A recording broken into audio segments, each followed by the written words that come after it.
감동이 있습니다. 안녕하세요. TV이유 다정다감입니다. 100세 시대, 누구나 건강한 삶을 꿈꾸는 건 당연한 일일 텐데요. 아쉽게도 관절 연골이 손상이 되면 쉽게 재생이 되지 않는다고 합니다. 때문에 퇴행성 관절염을 앓고 있는 많은 환자분들에게는 이 관절염 자체가 훗날의 걱정이 아닐 수가 없을 텐데요. 오늘 의학 알지 시간에는요, 정형외과 전문의 정재균 원장과 함께 퇴행성 관절염에 대해서 자세히 알아보도록 하겠습니다. 원장님 어서 오세요. 반갑습니다. 네, 안녕하십니까. 네. 자, 원장님, 이 남녀노소를 분문하고 무릎이나 팔목 통증 호소하시는 분들이 요즘 점점 늘고 있다고 하는데 실제로 정말 그런가요? 네, 건강보험 심사평가원 통계에 의하면 2019년 무릎 관절증으로 지출되는 요양급여 비용은 8,400억 원으로 국민 다빈도 질병 탑3에 포함되었고 환자 수는 12만 9,070명으로 8위를 차지했습니다. 2017년부터 살펴봐도 매년 증가하고 있는데요. 퇴행성 관절염 환자 수도 2015년 353만 명에서 2019년 404만 명으로 계속 증가를 하고 있습니다. 건강보험공단 통계에 따르면 2018년 기준 관절염 환자는 여성이 남성보다 1.6배 이상 많았고요. 40대부터 환자 수가 폭발적으로 늘었습니다. 노령 인구의 증가에 따라 그 발병 확률도 증가하는 추세이며 엉덩이 관절은 남성에서 손이나 무릎 관절은 여성에서 더 많이 나타나는 경향을 보이고 있습니다. 네. 퇴행성 관절염, 말 그대로 우리가 풀이를 해보자면은 관절이 노화가 되면서 염증이 생기는 걸 말하는 것 같은데 퇴행성 관절염이란 정확하게 어떤 질환이다 설명을 해주신다면요? 네, 맞습니다. 퇴행성 관절염은 관절을 보호하고 있는 연골의 점진적인 손상으로 인해 뼈, 인대 등의 변화가 나타나게 되고 그로 인해 관절이 무너져 내리는 질환으로 관절에서 가장 흔하게 발생하는 질환입니다. 원인은 특별한 원인 없이 나이, 비만 등으로 인해 발생하는 1차성 관절염과 골절이나 감염이 원인이 되어 추후에 발생하는 2차성 관절염으로 구분이 됩니다. 네, 퇴행성 관절염 하면은요, 연세가 좀 지긋한 어르신이 어휴, 이 지긋지긋한 관절염 하면서 이 무릎을 짚는 그런 광고가 제가 좀 떠오르거든요. 퇴행성 관절염이 발생하는 주된 원인이 그렇다면은 노화라고 볼 수가 있을까요? 네, 대부분의 관절염은 1차성 관절염이다 보니 주로 노화가 원인이 된다고 볼 수 있습니다. 그 외에도 성별이나 비만, 직업적인 특성 등도 영향을 줄 수 있다고 보고 있습니다. 2차성 관절염 같은 경우는 류마티스나 감염, 종양 등의 관절 내에 발생할 수 있는 질병이나 외상으로 인한 골절 등으로 인해서도 발생이 될 수 있습니다. 물론 이제 1차성, 2차성 관절염은 임상적으로 명백하게 구분되지 않는 경우들이 더 많습니다. 네. 그리고 부위별로도 원인의 차이가 나타날 수 있습니다. 네. 슬관절 같은 경우는 비교적 노화로 인해 퇴행성 관절염이 주로 발생하는 반면에 발목이나 손목은 외상이나 혹은 이제 반복적인 작업을 많이 하시는 네. 경우 비교적 젊은 나이에도 퇴행성 관절염이 나타나게 되고 고관절의 경우에는 대퇴골두 무혈성 괴사나 고관절 이형성증이라는 2차성 질환으로 인해서도 주로 관절염이 네. 발생하기도 합니다. 네. 물론 이제 다시금 말씀드리지만 원인이 명확하게 구분되는 경우는 비교적 많지 않고 혼재가 되어 있는 양상이 많으셔서 원인은 크게 중요하지 않고 적절한 치료가 더 중요합니다.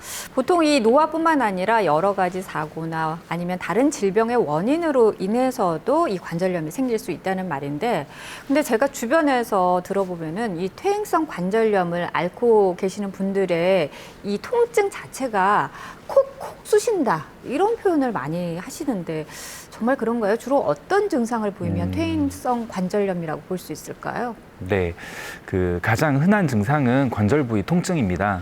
이러한 통증은 통증 수용체가 많이 존재하는 연골 가장 표측면이 깎여져 나갈 때가 가장 심하다가 네. 그 부분이 마모가 되어 사라지게 되면 한동안 증상이 이제 약화되는 시기가 오게 되는데 이때 환자분들이 괜찮아지신 줄 알고 그냥 놔두고 시간을 흘려보내시곤 하죠. 이렇게 이제 증상이 좋아졌다가 나빠졌다가를 반복하다 보면 어느새 관절염은 생각보다 많이 진행된 상태로 내원을 하시곤 합니다.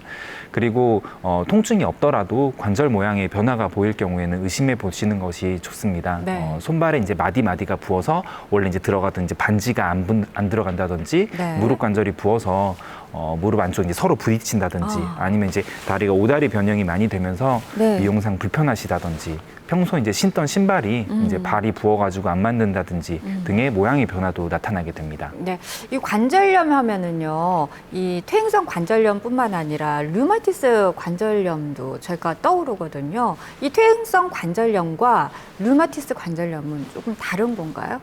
네, 류마티스 관절염은 퇴행성 관절염과 증상도 비슷하고 발병 연령대도 비슷하고 주로 이제 여성에게서 많이 발생된다는 공통점이 있어서 류마티스 관절염과 퇴행성 관절염을 이제 혼동하기가 좀 쉬우신데요. 네.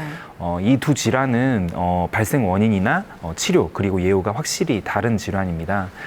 먼저 사진을 한 좀 보시죠. 정상적인 관절은 맨 왼쪽에 보시는 것처럼 관절 사이에 활액막이 존재를 하여서 관절 간의 운동을 잘 할 수 있도록 윤활유 역할을 해주는 관절액이 들어 있습니다. 하지만 류마티스 관절염의 경우 관절액 안쪽에 존재하는 여러 가지 물질 중에 류마티스 인자라고 일컬어지는 자가 항원, 즉 내 몸이 아닌 이물질로 인식이 되어 자기 몸의 면역 체계가 발동을 하게 되고 항원 항체 반응이 곳곳에서 전쟁을 일으키게 되어 관절 여러 부위를 이제 파열계를 시키게 됩니다. 이에 반해 오른쪽에 존재하는 퇴행성 관절염은 관절을 과사용으로 인해서 손상된 연골 부분에서부터 염증 반응이 일어나게 되고 그 범위가 거기에서부터 퍼져 나가게 됩니다.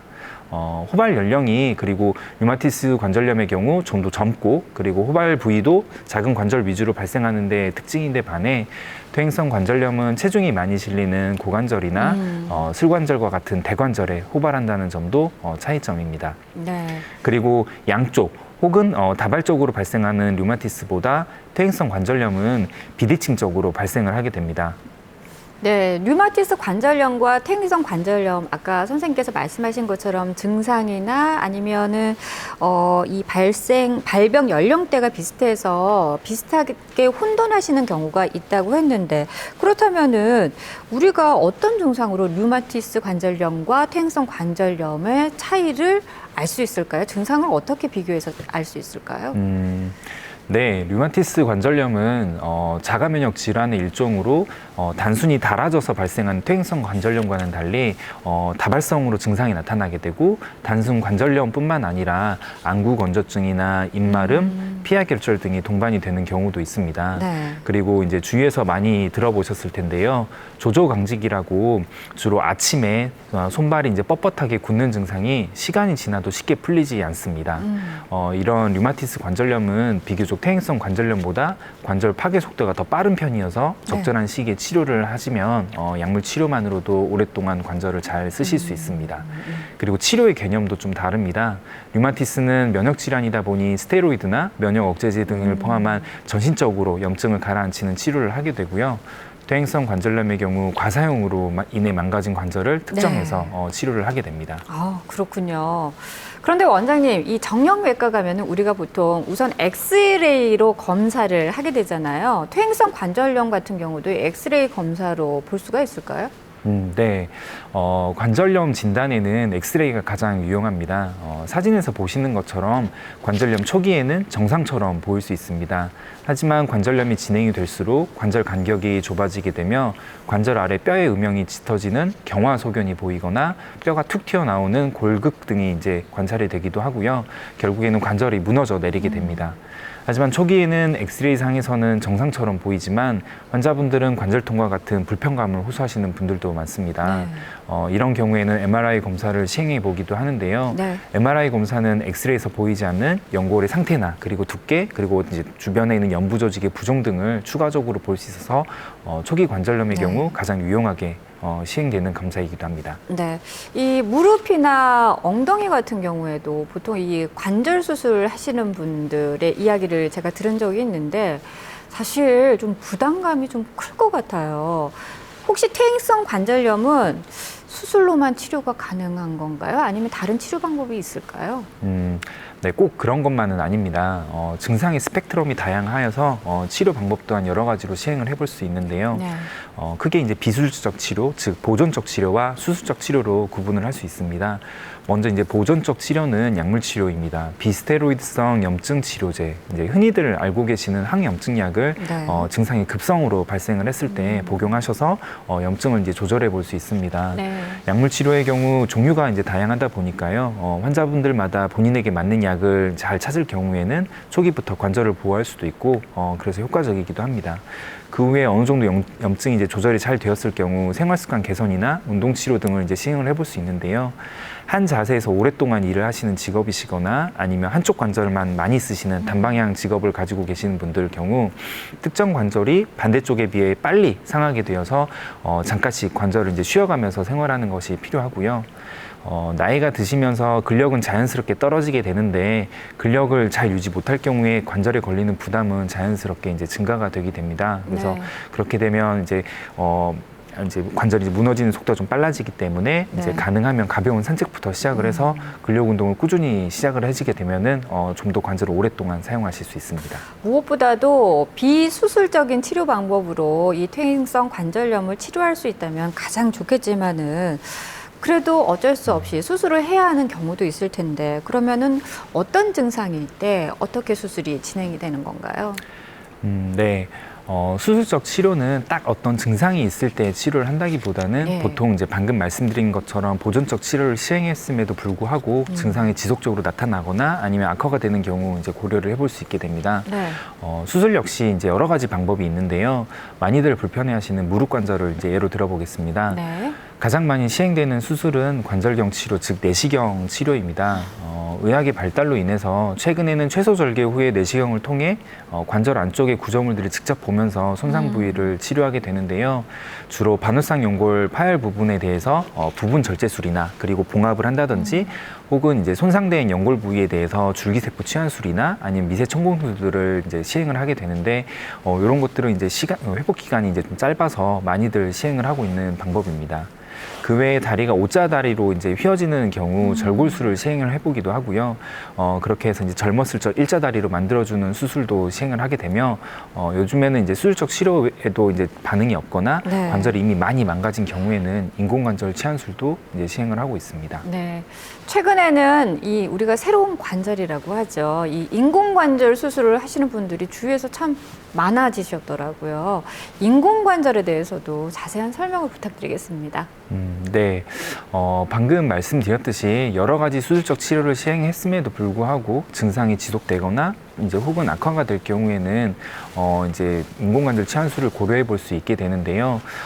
최근에는 이제 뭐 인공관절 같은 경우는 금속이나 베어링을 통해서 관절을 새로 이제 만들어 드리는 것을 이제 일컬어 말씀드리고 있습니다. 현재 매년 약 6만 건 정도 시행이 되고 있고 그 숫자는 고령화로 인해서 매년 증가를 하고 있는 추세입니다. 인공관절의 수명은 부위마다 그리고 수술을 받는 시기에 따라 좀 다르긴 하지만 한 15년에서 20년 정도로 바라보고 있습니다. 보통 우리가 인공관절을 새로 수술을 해서 하게 되면은 우리가 쭉 쓸 수 있을 것이다라고 생각을 했었는데 이게 영구적인 건 아닌가 봐요. 15년 정도가 지나면 교체를 해야 된다고 하는데 왜 그런지도 좀 궁금하고요. 또 이 교체 시기가 딱 정해져 있는 건지도 궁금하네요. 인공관절의 수명이란이 정해져 있다 그래서 꼭 그 시기가 돼야 바꿔야 되거나 그런 건 아닙니다. 자동차 부품처럼 어떤 시기가 됐을 때 바꿔야 돼서 새로 만들어야 되는지 뭐 그렇게들 다들 이제 고민을 하고 계시는데요. 보통은 그렇지는 않고 수술을 받게 되는 이제 60세가 넘어가시는 분들이 많다 보니까 20년 후에도 별 문제 없이 사용하시는 분들이 90%가 넘어가게 됩니다. 이는 이제 10%가 안 되는 분들만 재수술을 받게 된다는 건데요. 그 중에는 대부분은 인공관절의 마모로 인해서 수술하는 경우보다는 나이가 드시면서 면역력이 저하되어 염증성 관절염이 악화되거나 혹은 이제 골다공증성 진행으로 인해서 골절로 인해 재수술을 받게 됩니다. 게다가 최근에는 의료기기 기술의 발전으로 인해서 마모가 되는 정도가 좀 많이 적어지고 있습니다. 그래서 충분한 시간이 지나도 불편감이 없다면은 그대로 사용하셔도 무방합니다. 하지만 만약 이제 재수술을 해야 될 경우에는 이미 이제 시간이 경과가 되면서 자기 몸과 한 몸이 되어버린 관절을 제거를 해야 되기 때문에 제거하는 동안 골소실도 많이 발생을 하게 되고 평소 가지고 있던 관절 범위의 70% 정도도 회복하기가 어렵기도 하고 또 이제 그 수술을 받을 시기쯤 되면은 고령이시다 보니 수술로 인한 합병증의 위험성이 높아져서 재수술을 쉽게 결정하지는 않습니다. 처음 수술보다 훨씬 더 복잡하기 때문에 재수술이 마냥 좋은 것만은 아니다라는 생각이 드는데 그렇다면은 우리가 이 인공관절, 이 한정적인 인공관절을 우리가 영구적이기까지는 않지만 그래도 반영구적으로 잘 쓸 수 있는 그런 방법이 있을까요? 네, 가장 중요한 것은 주기적으로 관절 상태를 확인하는 방법입니다. 수술 받으신 병원을 1년 혹은 일정한 간격으로 내원을 하셔서 의료진과 상담한 후에 상황에 따라 적절한 치료를 받으시면 더 오랫동안 사용을 할 수 있습니다. 그리고 심한 관절각 운동은 제한하시는 것이 좋습니다. 쭈그라는 자세나 계단을 오르내리는 자세는 평지를 보행하는 것보다 많은 관절각 운동을 하게 되는데 이 자세가 이제 인공관절의 마모를 진행시킬 수 있어서 자제하시는 편이 좋습니다. 그리고 근력 운동입니다. 근력이 받쳐주게 되면은 네. 관절에 걸리는 하중이 줄어들게 되고 마모가 되는 속도도 줄어들게 되어서 오랫동안 관절을 사용하실 수 있습니다. 그리고 추가적으로 골다공증 검사도 필요합니다. 골밀도를 잘 유지하여서 인공관절이 무너지지 않도록 해주고 골다공증성 골절도 막아줄 수 있어서 매우 필요한 검사입니다. 이렇게 관심을 두고 관리를 이제 지속적으로 하시다 보면은 인공관절은 반영구적으로도 사용이 가능하기 때문에 수술 후 관리가 무엇보다 중요하다는 것을 꼭 기억하셨으면 합니다. 네, 인공관절뿐만 아니라 이 골다공증도 잘 유념하시고 또 관리를 하셔야 될 것 같습니다. 55세 이상 10명 가운데 8명이 앓고 있다는 퇴행성 관절염. 이 관절염 가운데 가장 흔한 질환이기도 한데요. 오늘은 정재균 원장과 함께 퇴행성 관절염의 원인과 치료 방법까지 다양하게 알아보고 있습니다. 근데 원장님, 아무래도 이게 흔한 질환이기 때문에 이 질환에 대해서 잘못 알고 이 오해하고 있는 부분들도 좀 많을 것 같아요. 그래서 이 퇴행성 관절염에 대한 오해와 진실을 저희가 이 자리를 통해서 좀 알아보면 어떨까 싶은데요. 자, 그렇다면은 첫 번째 오해와 진실 알아보도록 하겠습니다. 어떤 오해와 진실일까요? 무릎 연골 주사는 연골을 생성한다. O일까요? X일까요? 네, 정답은 X입니다. X. 네. 근데 많은 분들이 무릎이 불편하신 분들이 갔다 오면은 통증이 사라지니까 관절이, 연골이 나아졌다. 이렇게 생각하시는 분들이 많으시잖아요. 네, 예. 맞습니다. 하지만 네, 아직까지도 닳아진 연골을 재생시킬 수 있는 의학기술은 존재하지가 않습니다. 줄기세포 이식 수술도 연골과 비슷한 성분의 섬유성 연골로 대체를 시켜줄 수는 있지만 실제 우리가 가지고 있는 유리성 연골, 즉 원래 태어났을 때부터 가지고 있는 딱딱한 연골로 재생이 되지는 않아가지고요. 그런 유리성 연골은 닳아지게 되면은 보통은 이제 그게 수명을 다한다고 보시면 됩니다. 네. 하지만 그렇다고 해서 연골 주사가 의미가 없는 것은 절대 아닙니다. 연골 주사는 관절 안에 존재하는 관절액의 성분인 히알루론산이라는 물질을 관절 안쪽에 넣어주게 되어 관절 운동 후 저항을 좀 줄여주게 되고 염증 반응을 조절해 주어서 관절 운동을 좀 더 부드럽게 할 수 있게끔 도와줍니다. 그래서 이런 염증 조절을 통해서 증상들이 많이 좋아지시는 분들도 많이 있으시고요. 하지만 이제 문제는 이런 연골 주사를 너무 자주 맞게 되면은 관절 안쪽에 세균성 관절염 등의 감염성 질환이 발생할 수 있고요. 게다가 연골 주사와 더불어 스테로이드 주사를 같이 투여하게 될 경우에는 체내 스테로이드가 잔재하게 되어서 혈당을 불규칙하게 하거나 아니면 면역력에 문제를 일으킬 여지가 있어서 가능하면 횟수는 주치의와 상의하여서 적절한 간격을 두고 맞게 되는 것이 좋습니다. 네. 자, 퇴행성 관절염에 대한 오해와 진실 알아보고 있습니다. 두 번째 오해와 진실. 어떤 점을 우리가 오해하고 있는지 알아볼까요? 무릎은 무조건 아끼는 게 최선이다. 원장님, 제 생각에는 아무래도 우리가 연골이 많이 닳다 보니까 무릎을 자주 쓰지 않는 것이 연골이 잘 손상되지 않기 때문에 가급적 우리가 무릎을 좀 아껴주는 게 좋지 않을까 생각하는데요. 정답은 O일까요? X일까요? 네. 이 질문에 대해서는 일부는 맞기도 하지만 꼭 그런 것만은 아닙니다. 그래서 세모라고 좀 생각을 하고 있는데요. 네. 관절염으로 인해서 통증이 심하고 거동이 힘들 때는 운동을 하면서 더 관절을 괴롭히기보다는 적절한 휴식을 통해서 먼저 통증을 조절하는 게 중요합니다. 네. 하지만 증상이 없지만 관절염 진행이 너무 걱정이 되어서 활동을 너무 안 할 경우에는 관절을 구성하는 근육들이 위축이 되게 되고 근력이 떨어지게 되면 오히려 관절에 걸리는 부담이 증가를 하게 됩니다. 그래서 관절염을 더 진행시킬 수 있게 되는데요.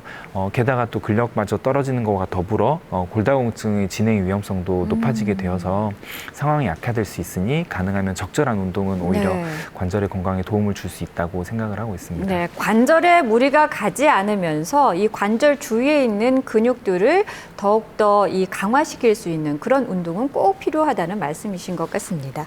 퇴행성 관절염에 대한 오해와 진실 세 번째 오해 알아보도록 하겠습니다. 인공관절 수술은 적기가 따로 있다.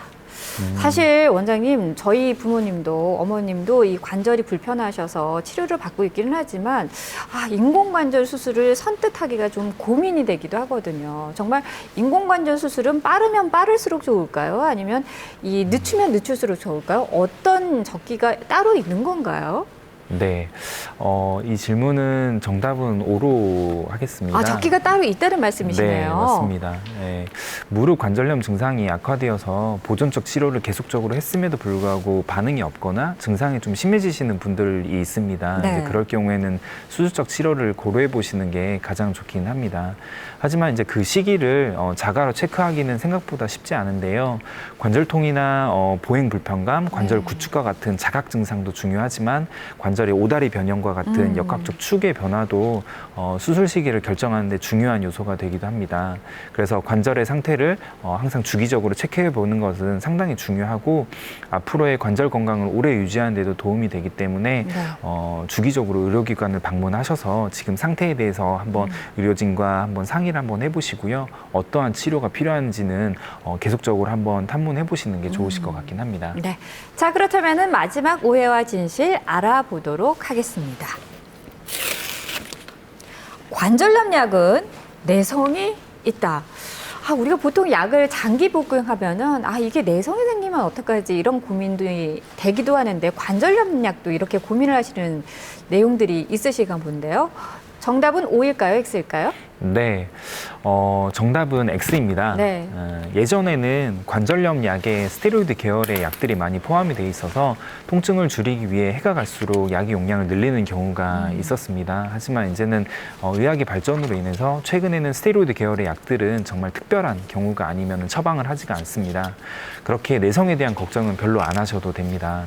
하지만 따로 신경 쓰셔야 되는 부분이 있는데요.